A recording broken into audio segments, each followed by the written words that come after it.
When I was little, there was no one for me to self-identify with in American pop culture. I came to this country when I was about 4, and I watched way too much TV. I named myself after Flash Gordon when my parents asked me what I wanted to be called when I came to America. We called The Simpsons Wong Yun, which directly translates to yellow people. To me, on the screen, there was Dr. Nick from The Simpsons, there were the Asians from The Simpsons, and then there was Yao Ming.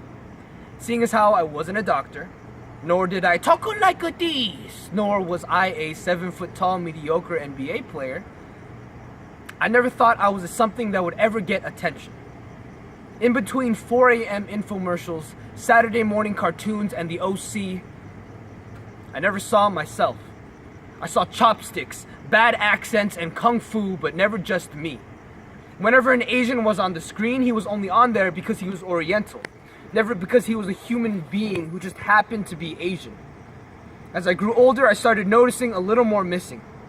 I went through years and years of world and American history, and there were only ever those 2 little sections. One about Pearl Harbor, and one about the railroads. And even then, the teacher would never focus too long on those sections. All the books I read now, all the books I learn from now, treat Asian Americans like an invisible child. Better yet, they don't treat us any particular way at all. They completely sidestep and ignore all of the real Asian American history I would love to learn about. Just this past semester, I took 2 sociology courses at East Los Angeles College. Every single statistic read Caucasian, Hispanic, African American.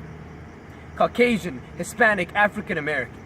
Caucasian, Hispanic, African American, as if Asian Americans haven't experienced enough to be relevant in these texts. I don't want to have to take a course labeled Asian American Studies just to hear that I am a part of this American society. I don't have to be wearing my festive chang bao, cooking you fried rice and beef and broccoli for you to see me as an Asian man. In America, I want white men to fear holding the word chink in their mouths, just as much as other racial slurs they have been conditioned to whisper. I want the soup in the boiling pot of America to finally taste like the porridge my parents cooked for me when I'm sick with the flu. I need being Asian to not sound like a gimmick, to make me feel exotic. I want the poetry community to be as sick of Asian pride poems as much as white America criticizes colored writers for writing another insert ethnicity here poem. I want to be given a fork and a spoon at the dinner table, but flipping them around and using them as chopsticks anyways. I want to feel human. I just want to feel human. To not be the black sheep at the dinner table, waiting to be served my culturally appropriate portion. I want us to be accepted as ethnic, as a colored people. I don't want to be an invisible minority.